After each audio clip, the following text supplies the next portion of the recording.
Alright guys, in this video we're going to be going over 10 habits of happy people. Now you can look at happy people and understand that they have these habits, but the important thing is to try to implement these habits into your lifestyle. So the first one is gratefulness. And of course if you can wake up and just be grateful about something, you're automatically going to be happier. I mean, have you ever woken up and just went, today's going to be a bad day, bad things are going to happen, I'm not going to enjoy doing this task and that task, and I have to hang around these people? You're obviously not even happy at the start of the day, so how are you going to get happier? If you start your day with gratefulness and that positivity, you're already going to be forcing your brain to think of ways to be happier. Tip number 2 is optimism, and that goes with gratefulness. Optimism is having a positive view of the world and the future outcomes of it. Now, it's important to differentiate optimism from realistic optimism. And optimism is like over the top, almost blindly looking at things that they're going to be great. And realistic optimism is something that I think everyone should strive for. Having that counterbalance between things are going to be great, but we're also going to have to get work done. And if you can get those gratefulness and optimism together, that's already a great habit to start your day with. Just come up with affirmations. You know, today's going to be great. I'm going to get a ton of work done. I'm going to meet someone special in my life, and if I already have them, I'm going to care for them even more than yesterday. Tip number 3 is to smile a lot. There's a lot of psychological reasoning behind forcing yourself to smile, but if you can put yourself in situations that you know will make you smile, like going to the checkout and seeing that cute girl that you liked, that will make you smile. That's a habit of happy people. They love putting themselves in situations where they will smile a lot. Whether that is setting up a family reunion so you can see your family more often, or traveling to see your cousin, or like I said earlier, going to the grocery store to buy something so you can see that cute cashier. Tip number 4 is to have a lot of friends, and the important thing here is to have high quality friends. There's a lot of toxic people in the world, and the important thing is, and something that's very valuable, is to be able to look at friends subjectively and go, wow, this person is in my life for a reason, they add benefit to me, I love being around them, they're sticking with me for the rest of my life. And if you can make yourself have more of those friends, long-term friendships that last a long time and are solid and concrete, that will help you be exponentially happy, because friends have a lot of psychological aspects that help you network and be a happier person. Tip number 5 ties into that, and it's to weed out bad friends. Now, in your search to have a whole bunch of high quality friends, probably 80 to 90% of the people that you meet are going to be low quality, bad friends, toxic people that you need to get out of your life. And for some people, it's really hard to get rid of these people, specifically because they don't want to be seen as pushy or pushover or rude when they're canceling plans with someone. But that is needed a lot of time to make yourself better, to be happier, is just getting rid of that friend or those friends. And there is a skill to this. Tip number 6 is to take breaks often when you work. And I actually found this in one study that I read. What they did was they had people who didn't take breaks at all. They'd work for 8 hours straight. And then they also took people who took breaks like 10 minutes every hour. And what they found was the people that took breaks every hour actually had less working time, but they were happier and their productivity was boosted. And they actually got more work done than the people who worked the full 8 hours. And it's really interesting because when you take breaks, you start to it gives you that time to be grateful for stuff. It also gives you something to look forward to, and you can be optimistic about that. Tip number 7 is to set SMART goals. And I mentioned this in another video, so check that out if you want a better description of that.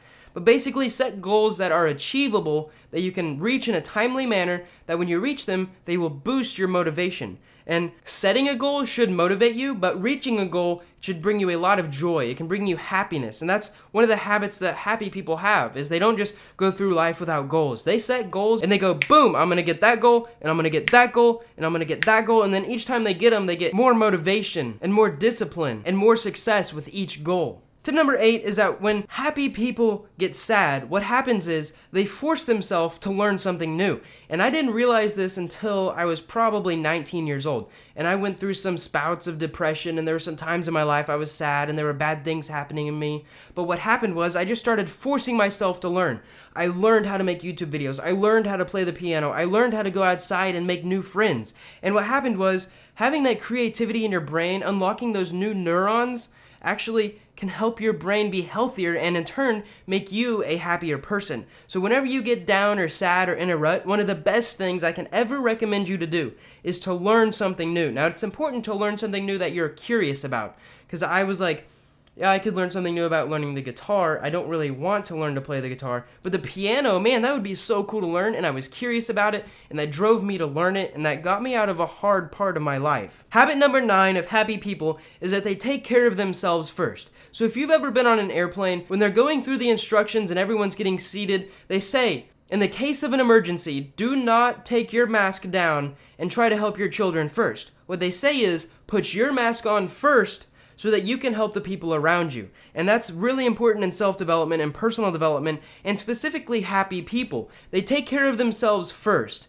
so that they can help other people. You can't help other people if you're not happy, or you're depressed, or you're down, or even if you're financially broken, you can't help other people. But that leads us to habit number 10. Even though they take care of themselves first, habit number 10 is that they understand the value of helping people. And for me, one of the things that brings me the largest amount of happiness, at least in my eyes, is that I get to add tons of value to your guys' lives. Not only in multitude, but also in magnitude. Some of these videos I put a lot of effort in, and I know they reach a ton of people. But some of the videos I put even more effort in, but they don't reach very many, maybe 10,000, 20,000 views. But I know the people that watched that video needed that, and that it helped them even more. And that brings me a lot of value. So you have to understand the value of helping others. And that's something else. After you learn something new, if you're ever in a pit, or you're feeling down, if you're just feeling depressed almost, the first thing I would recommend is to learn something new. And if that doesn't help, then you need to focus on helping other people. And that's something that I've learned, is that when you help other people, it starts making you curious,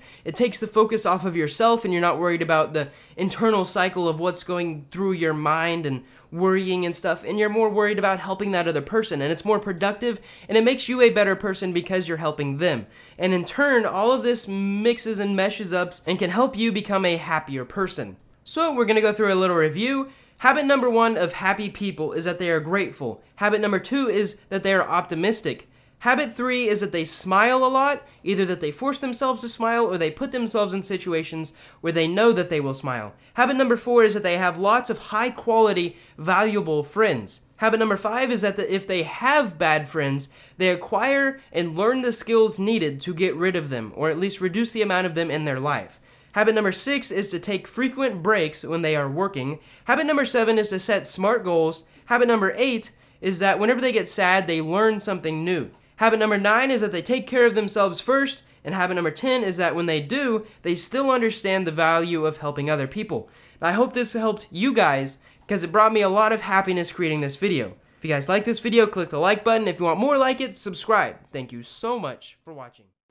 If you guys enjoyed that video and want to read the book I wrote that it came from, search Amazon for Habit Harvester, or click the link in the description. The book is short enough to read in one sitting, but is jam-packed with tons of information, just like you saw in this video. In fact, I've also added a few extra stories and fixed some of the errors found in this video course. There's also plenty of amazing illustrations to aid in the learning process, and keep the book fun to read. If you're interested, you can buy the Kindle version for $2.99, or sign up for a month of Kindle Unlimited to get it for free, which is what I personally use, and you get access to millions of other ebooks and thousands of audiobooks included in your Kindle Unlimited membership. When you buy the Kindle version, you don't even need a Kindle to read it. You can download the Kindle app on your smartphone, download the software for PC, or even read it on Amazon.com through their cloud server. If you want to watch the rest of the videos in this series, click this thingy or check the link in the description for a playlist. Thank you guys so much for watching.